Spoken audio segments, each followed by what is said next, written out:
Hello, Melo! Oh, hello, Melo daw talaga, oh. Ito nga po ang latest product na ini-endorse ni Kim Chiu under Brilliant Medical Group. Oo, nung Sunday kasi, June 2, ay naimbita po ang Unbettable Channel na saksihan at maging witness sa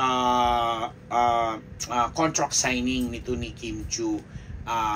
Backgrounder lang, itong Brilliant Medical Group na talaga namang umaariba ngayon na hindi lang siya medical clinic kundi para may networking ano din dito kasi may mga distributors sila all over the Philippines, Luzon, Visayas, Mindanao, at may mga produkto nga sila at isa nga itong Hello Melo sa mga beauty products, so kasi beauty drink ang tawag nila dito.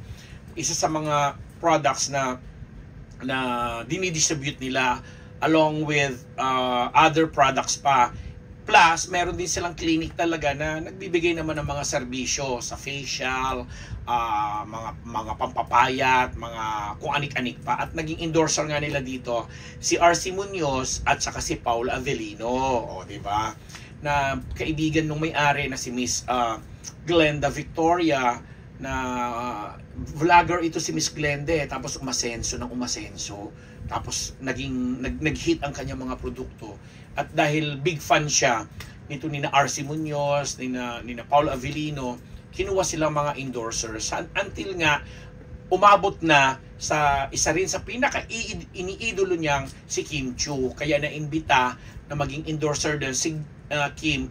Kaklaruin lang natin kasi si Kim, sa pagkakaalam natin, kasi naging classmate ko yan sa Faces and Curves sa Green Hills bago siya naging Bello Medical Clinic o Medical Group, bago siya naging sa Bello.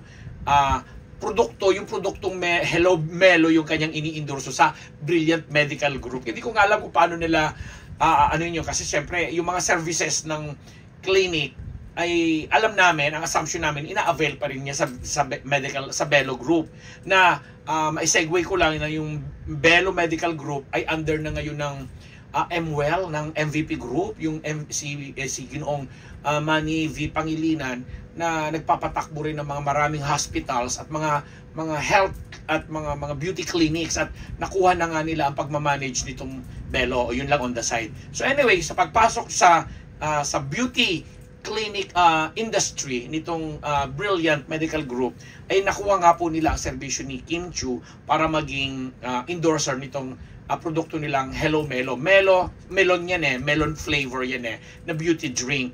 And during the launch, ang bongga-bongga, nagpa-raffle ng mga cash prizes, gift certificate, at kotse, di ba? Para sa mga distributors nitong Brilliant Medical Group na to.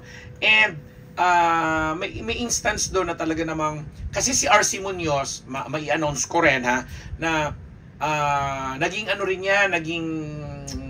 endorser din. Endorser din, isa rin yan sa mga ginawa. Ayun na lang ang term, politically correct term na gagamitin ko. Isa sa mga ginawa ng Faces and Curves under Dr. Sheila, Dr. J. Recasata, and Dr. Sheila Recasata. Kasi madalas ko nga siyang nakakasabay doon, nakikita ko doon. So, yung mga enhancement na ginawa sa kanya, galing din siya sa Faces and Curves. Masabi lang natin, kasi ngayon, under Brilliant Medical Group, talaga namang syempre ini-endorse ng maayos ni RC, kasi may mga nagtataka at may mga nagtatanong din kasamahan sa media na, oy, di ba si RC sa faces siya, ganyan-ganyan. Simula na nung mangyari yung sa kanya, yung alam mo yun, naging problema niya sa kanyang ilong, bla bla bla bla, na inayos nga ni Dr. Jerry Casata, tapos biglang ganun naman talaga di ba? Kasi ako personally, for the longest time, kaibigan ko itong mga mag-asawang Recasata. So, ang dami ko na rin mga nakitang mga celebrities, mga artistas na talagang galing sa kung saan clinic na rin, na inayos at nang gumanda na't lahat, biglang lilipat na sa iba. Masabi ko lang, kasi without, di ba, sa pagsasabing, baka sabihin naman nila si RC lang yung tinatarget natin dito. Hindi naman ganon. Kasi feeling ko naman si RC, although hindi ko pa natatanong, nagpaalam naman siguro siya doon sa mag-asawang Recasata na lilipat siya ng ibang clinic, no?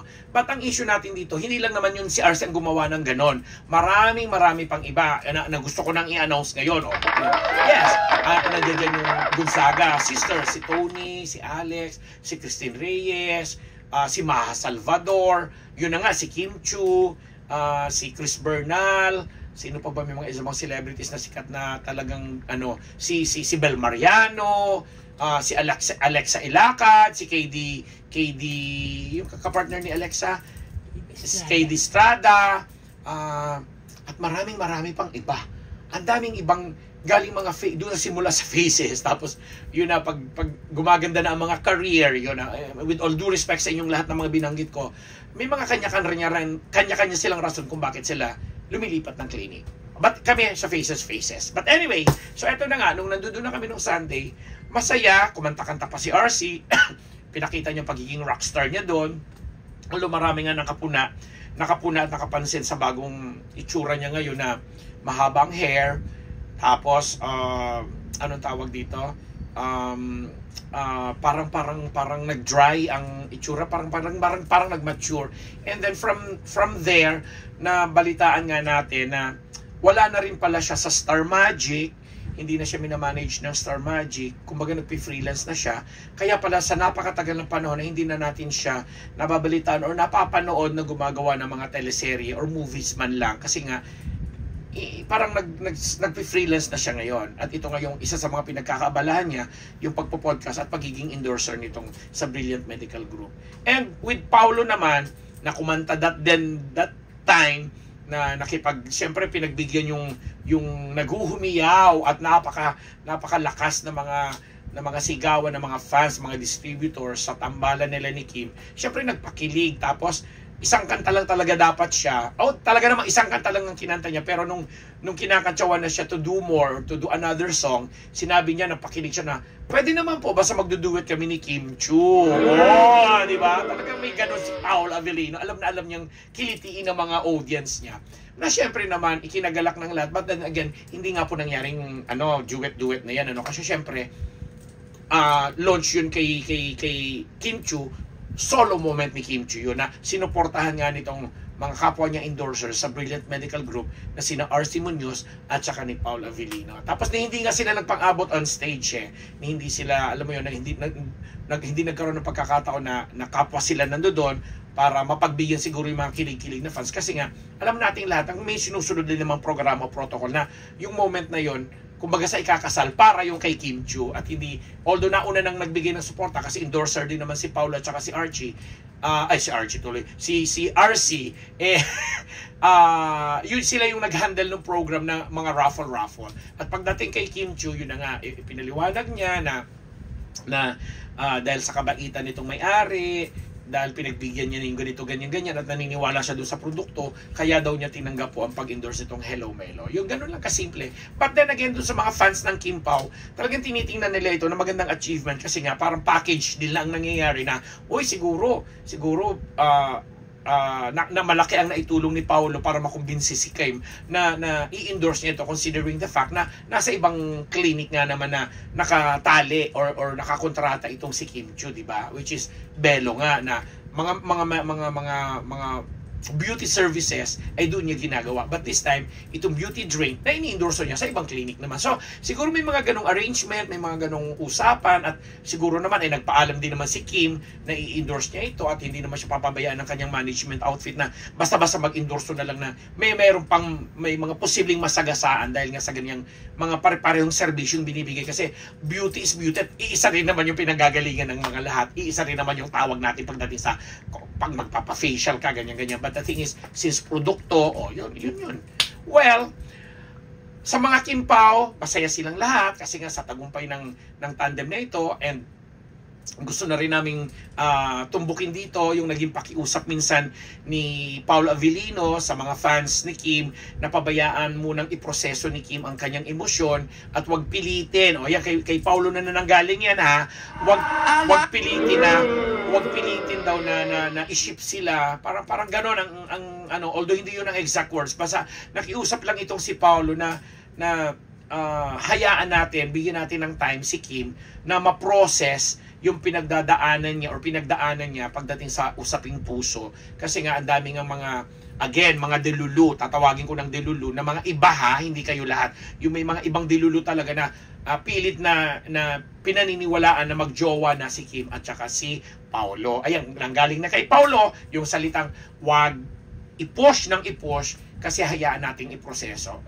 Malaking bagay yung ganung statement. But then again, sa mga ibang nag-iisip dyan, bahala na rin po kayo. Kasi kami, sina-sound off din naman ito, binobroadcast namin ito, according sa kung ano din naman yung sinabi ni Paulo Avellino. But yung tambalan nila, mananatiling tambalan nila na mahusay, sinusuportahan at tinatangkilik ng marami kasi nga sabi nga natin from dalawang series sa telebisyon na matagumpay nilang nagawa, tatawid na ito sa pelikula. So si Paulo marunong, mahusay, alam niya kung saan. Sabi ko nga, naging classic example natin na dahil nagsisigawan yung mga distributors doon sa event na nasaksihan namin at napuntahan namin, pinagbigyan niya talaga, pinakilig niya, kaya kinilig naman yung marami. Pero naiintindihan natin yung ganong situation, and so is with Kim probably. Pero doon sa pakiusap nga na itong si Kim naman ay masaya, pabayaan natin na mag-grow and etc.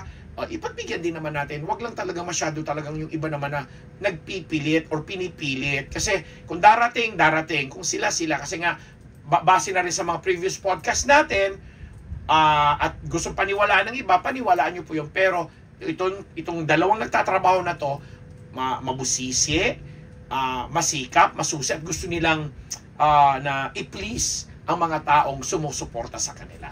And by pleasing, yun na yun. By pleasing, kayo na yun. By placing, kayo na rin po yun.